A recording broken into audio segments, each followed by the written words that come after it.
السلام علیکم. دا راته ووایه چې نننۍ غونډه تاسو ته څنګه ولګېده؟ دا ډیر یو ښه غونډه و. هلته مو ډیر تبادله افکار او ډیر ملاقاتونه و چې دا د ترانزیشن په هکله چې دا څنګه دا نظامی او امنیتي چارو چې تر 2014 د ناټو او ایساف نه افغان ځواکونو ته ورکړل کېږي، هلته خبرې وشو او موږ خپل نظریات هلته مې وړاندې کړه او دوی هم خپل نظریات او توضیحات موږ ته ورکړ. ډیر مؤثر او ډیر سودمند یو غونډه و. که خپل هغه نظریات چې تا دلته دوی ته وړاندې کړه که لږ زموږ سره شریک کړي، ډېره مننه به. موږ درته وویل چې دوی ته وویل چې که دا ترانزیشن د یو سیاسي د حل په غیابت کې وشي دا به ډیر خطرناکي. د یوازې یعنې د یو خوا نه چې هلته دا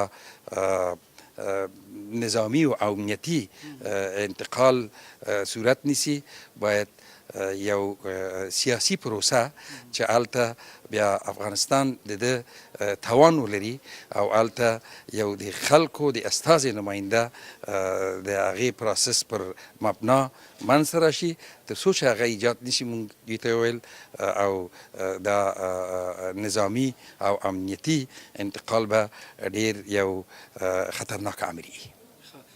که دا راته ووایي چې د دې دوی تاسو ته څه ووایي په دې؟ دوی خو مونږ د هغې نظریات واورېدله او دوی زمونږ نظریات واورېدله.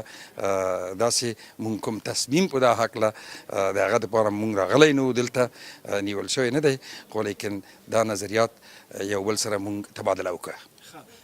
که دا راته ووایي چې اوسني په افغانستان کې چې کوم د معاشي بحران دی یا داسې دی چې زموږ خلک خوار دی، ماړه نه دي، نو که امریکا یا د هغې اتحادي ملکونو د افغانستان د هغه خلکو د مړولو دپاره چې داسې شي چې ماړه پټ شي نو دوی به د جنګ له لاس واخلي، داسې څه څیزونه یې کړي دي که نه دي؟ یا داسې تاسو څه دې ته ووایي چې داسې وکړئ؟ زه دوی خو یو ځل داسې یو ناچاپه د افغانستان نه نیځي، تر هغه وخت پورې ډېر تغییرات په سیاسي اجتماعي اقتصادي ډګرونو نه راځي چې هغه بیا خپله کمک کوي د دې د ترانزیشن د تسهیل او ساده کولو دپاره.